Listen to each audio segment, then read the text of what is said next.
அனைவருக்கும் எனது மாலை வணக்கங்கள். மேடையில் அமர்ந்துள்ள ஆன்றோர்கள், பெரியவர்கள் அனைவருக்கும் எனது முதற்க வணக்கங்கள். எனக்கு ரொம்ப பிடிச்சிருக்க இந்த ஒரு விஷயம் என்னென்னா, சாலமன் அவர் பண்ண மாதிரி ஸ்போர்ட்ஸ் மூலமாக நம்ம குடிபோதை ஒழிப்பை, அந்த அவேர்னஸை கொண்டு வரலான்னு ஒரு கான்செப்டு, ரொம்ப நல்ல கான்செப்ட். இதுக்கு முதல்ல அந்த எண்ணம் வந்ததுக்கு நான் பாராட்டு கொடுக்குறேன். இப்போ நேற்று Times of India news, some youth who get addicted to drugs become peddlers. மாணவர்கள் முதல்ல போதை பழக்கத்துக்கு அடிமையாகிறாங்க, கடைசியில் அதை வியாபாரம் பண்ணுற மாதிரி ஆயிடுறாங்க. திருச்சி's hidden high, டப்பன்டலால் அப்யூஸ் அவுட்ஸ்டிப்ஸ் கஞ்சா. அதாவது போதை இப்போ மக்களுக்கு தண்ணி அடிக்கிறதுக்கெலாம் போர் அடித்து போச்சு, கஞ்சா அடிக்கவும் போர் அடித்து போச்சு. இப்போ என்னென்னா பவுடர், மூக்கில் இது பண்ணுறது, ஐவி போடுறது, இந்த மாதிரி ஒரு இதில் ரொம்ப டெவலப் ஆகிருக்கு. வருத்தமான விஷயம் என்னென்னா, எங்கள் மருத்துவமனையில் இப்போ 6 மைனர்னா யார், 18 வயது கீழே இருக்கக்கூடியவர்கள் எங்கள் ஹாஸ்பிட்டலில் அட்மிட் ஆகிருக்காங்க. என்ன இந்த மாதிரி டெப்பன்டலால், டெர்மின், ஓபியம் இதுக்காக எங்கள் ஹாஸ்பிட்டலில் அட்மிட் ஆகிருக்காங்க. ஒரு பையன் 16 வயசு பையன் ஸ்கூலில் அவனை கண்டுபிடிச்சிட்டாங்க, அவன் ஆம்பூரோடு இருக்கான் அப்படின்னு சொல்லிட்டு. அதுக்கப்புறம் தான் அவங்க வீட்டுக்கே தெரியுது இந்த மாதிரி அவன் ட்ரக் யூஸ் பண்ணுறான் அப்படிங்கிறது. கேட்டால் அதில் இருக்கிற ஹை எதுலேயும் கிடைக்கல சார் அப்படின்றான்.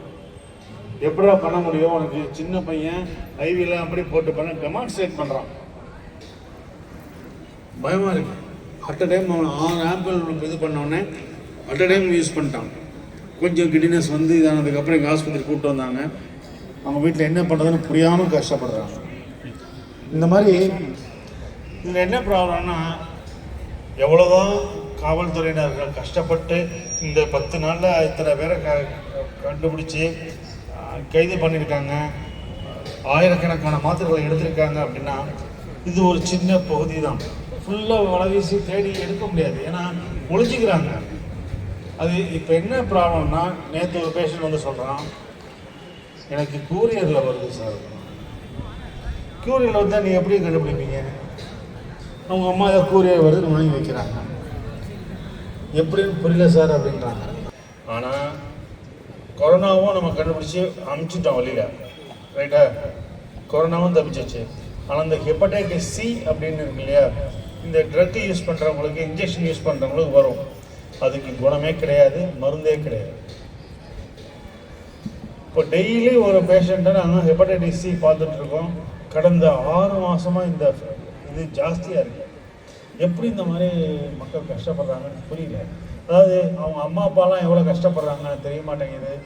எல்லாம் வேணும்னு எல்லாம் கொடுத்து அம்மாக்களும் அப்பாக்களும் கெடுத்துடுறாங்க.